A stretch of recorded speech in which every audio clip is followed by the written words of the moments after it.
चलिए दोस्तों, मैं देवेश कुमार पाठक एस्ट्रोलॉजर आप सभी का अपने YouTube चैनल अल्टीमेट ज्योतिष गुरु में हृदय से वंदन करता हूं। एक महत्वपूर्ण वीडियो दे रहा हूं मैं, फॉलो अप बंगाल के बारे में। आपको बताया था कि मैं 29 तारीख को आपको एक वीडियो दूंगा।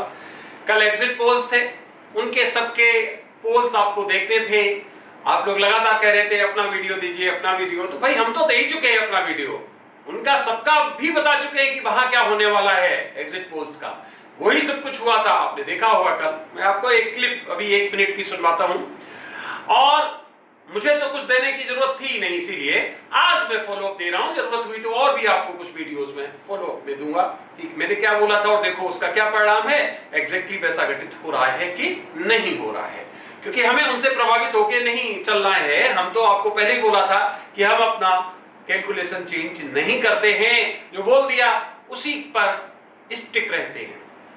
चलिए आगे बढ़ने से पहले फ्रेंड्स, हम दुख के साथ कह रहे हैं कि देश के विभिन्न भागों से, खास हमारे कुछ मिलने वालों से, कुछ रिलेटिव से, कई लोग इस दुनिया को छोड़ के चले गए हैं इस कोरोना की वजह से।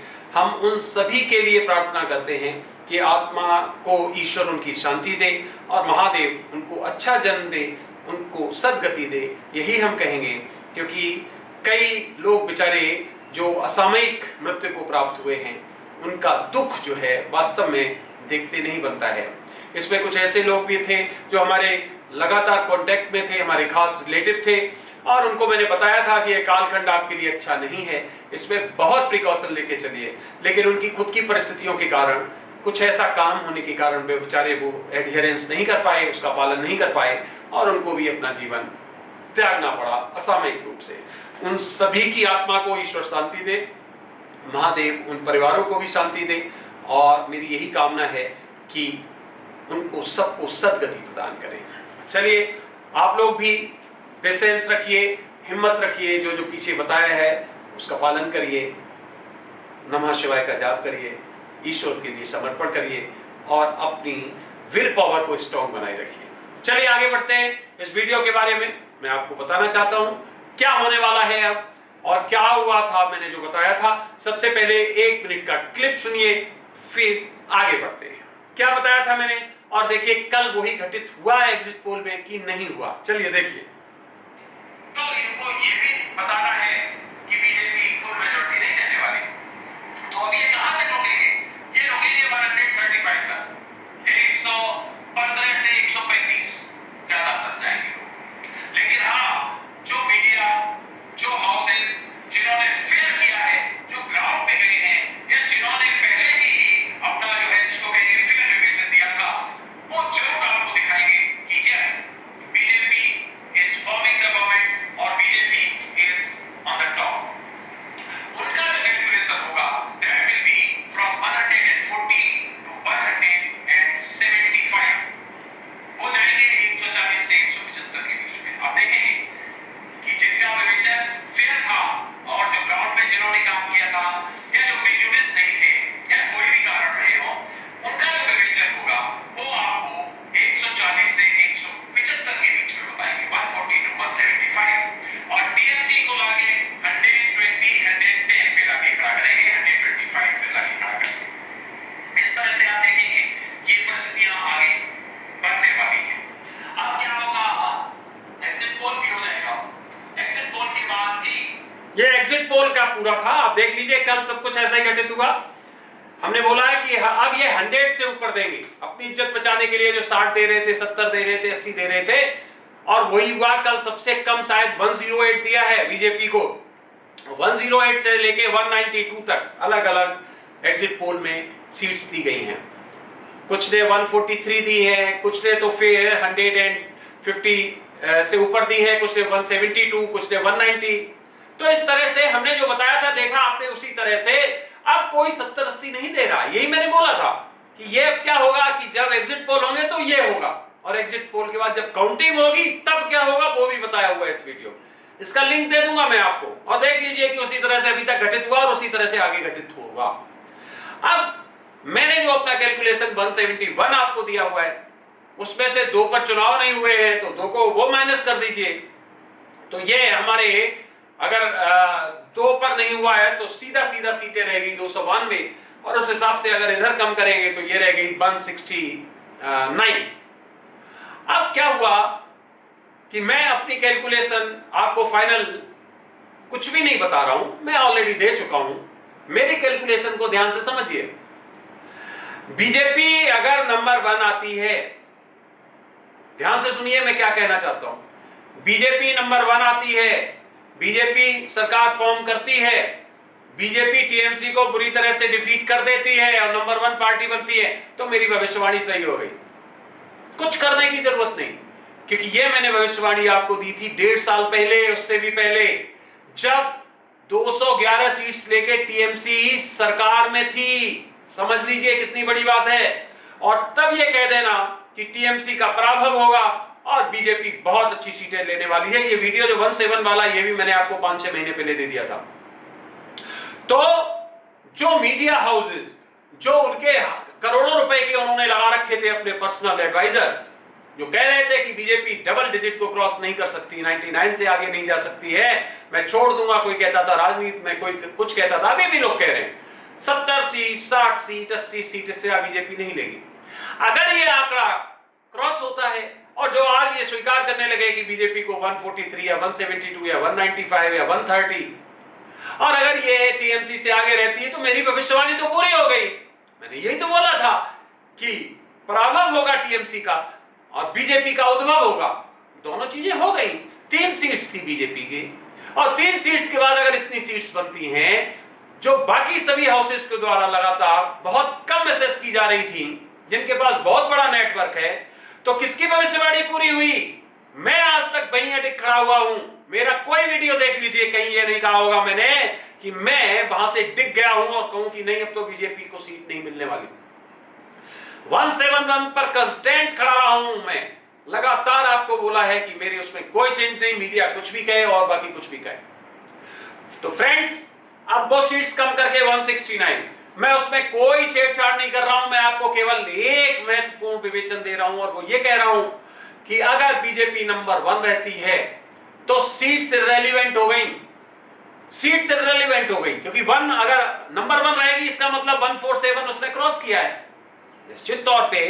आप ये कैलकुलेशन लगाइए, जो चाहिए उसको 192 है, 292 है इस समय, तो 146 चाहिए। इसका मतलब 146 उसने क्रॉस किया, तभी तो नंबर 1 बनेगी।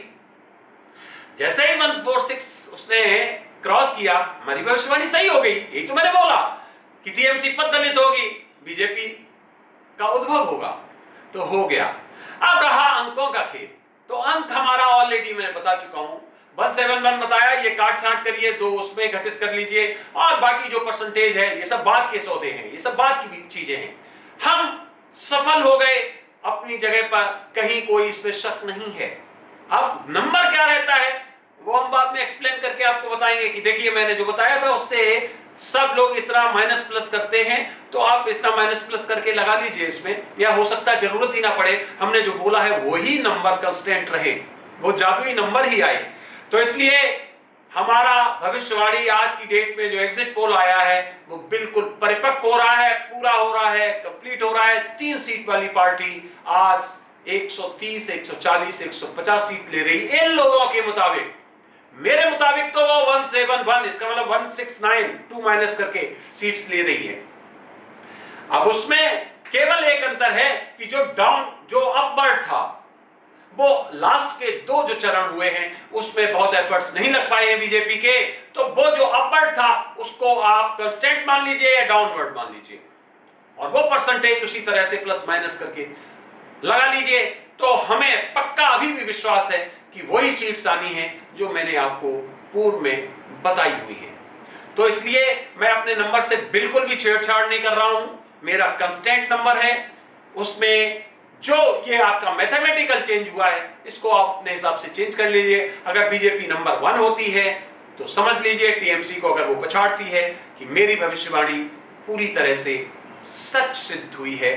नंबर का खेल चलने दीजिए, अगर 148 आ जाए, 152 आ जाए, 171 आ जाए या 185 आ जाए, क्या फर्क पड़ेगा भाई। सरकार अगर वो बना लेती, नंबर 1 हो जाती है, इट मींस दैट्स ऑल, वही बताना था मुझे। तो फ्रेंड्स, नंबर का खेल बता चुका हूं, उसके बारे में कोई चेंज नहीं करूंगा। परसेंटेज जो लोग 20 सीट का देते हैं चेंज, 25 का देते हैं, कई लोग तो 30 का दे रहे हैं। मैंने आपको कुछ नहीं दिया, वो आप कैलकुलेट बाद में 2 तारीख को हम फिर आएंगे आपके सामने, उससे पहले भी वीडियोस देंगे और फिर आपको बताएंगे कि देखिए मैंने जो बताया था मेरा मंतव्य ये था और देखिए ये। तो अगर वो नहीं बीजेपी नंबर पर रहती है तो मेरी भविष्यवाणी पूरी तरह से गलत, कोई एक्सक्यूज नहीं करूंगा, बिल्कुल नहीं। पहले ही वीडियो में बोला था अगर सही होगी तो मैं जिम्मेदार, गलत होगी तो मैं जिम्मेदार। हाँ, बीजेपी नंबर 1 नहीं रहती मींस अगर वो नहीं इस स्थिति में रहती है तो मेरी भविष्यवाणी गलत मानी जाएगी अनडाउटेडली। लेकिन अगर वो नंबर 1 रहती है तो मेरी भविष्यवाणी अपनी जगह सत्य हो चुकी है, उसमें कहीं किसी का कोई शक नहीं बचना चाहिए। तो फ्रेंड्स, ये तो था बंगाल के बारे में, और भी मैं आपको आगे वीडियोस दूंगा इसके बारे में। अब चलते हैं और राज्यों के बारे में। असम के बारे में मैं बता चुका हूं कि असम में बीजेपी सरकार बनाएगी, क्योंकि मैंने आपको बताया था 61 सीट्स प्लस उसके जो भी एसोसिएट्स हैं मिला के इतनी सीट्स ले आएंगे कि वो सरकार फॉर्म करने की स्थिति में आएगी। तीसरा पुदुचेरी, उसके बारे में मैंने बताया था, जो पौंडीचेरी था नाम पहले, आजकल पुदुचेरी कहते हैं उसको, उसके बारे में बताया था कि वहां पर भी बीजेपी सरकार बनाएगी। जहां तक तमिलनाडु का सवाल है तो तमिलनाडु में AIADMK की जो पार्टी है वो सफल नहीं हो पाएगी। DMK वहां पर जो है बहुत अच्छी सफलता प्राप्त करने जा रही है, जो कि कांग्रेस से समर्थन है, कांग्रेस उसके साथ में है। तो इस तरह से जो तमिलनाडु की स्थिति है वो DMK की स्थिति बन गई है, ये भी मैंने आपको पहले बताया था। और केरला में जो प्रेजेंट गवर्नमेंट है, ये पीछे वीडियोस में मैंने ये बताया था, वो फिर कंटिन्यू करेगी। LDF जो है वो वहां पर अच्छी बढ़त लेने जा रही है, मीन सरकार बनाने लायक, तो वहां पर LDF का दोबारा से आना लगभग तय हो गया है। तो इस तरह से आपने देख लिया, 5 राज्यों का मैं पहले विवेचन आपको दे चुका हूं और लगभग स्थितियां उसी तरह से आगे बढ़ रही हैं। बंगाल, असम, पुदुचेरी बीजेपी और DMK तमिलनाडु और जो केरला है उसमें जो इस समय प्रेजेंट गवर्नमेंट है जिसकी, वो ही आने वाली है। UDF एक तो है और एक LDF है, तो LDF की सरकार है तो वही दोबारा से अस्तित्व में आने वाली। तो फ्रेंड्स, ये वीडियो आपने देखा उसके लिए बहुत बहुत धन्यवाद। मुझे आपको यही बताना था, मैंने कुछ चेंज नहीं करना था, मुझे जो मैंने बताया वो देखना था। हैपन हो रहा है, वही बिल्कुल हैपन हुआ। कल मैंने बताया था कि अब ये लोग अपने बढ़ाएंगे और एग्जिट पोल में अब इतने बताएंगे, एग्जैक्टली उसी तरह से सब कुछ हुआ। और अब देखिए जब काउंटिंग होगी तो उसमें भी वही होगा जो मैंने बताया कि 10 बजे ये होगा, 12 बजे ये होगा, 3 बजे ये होगा, 3:30 बजे ये होगा। फिर क्या होगा, उसके बाद में धीरे धीरे मोदी को कोसा जाएगा, फिर मशीनों को कोसा जाएगा और फिर उसके बाद में और क्या होगा वो मैं आपको बताने वाला हूं। फिर सत्ता का केंद्र, विरोध का केंद्र धीरे धीरे दिल्ली में किसानों के साथ मिलके और कई गतिविधियां अभी बढ़े नहीं आगे, वो मैं बारी बारी से आपको बताने जा रहा हूं। वो पूरा एक हमारा जो है बनाया हुआ है विवेचन, जरूर मैं आपको आगे दूंगा।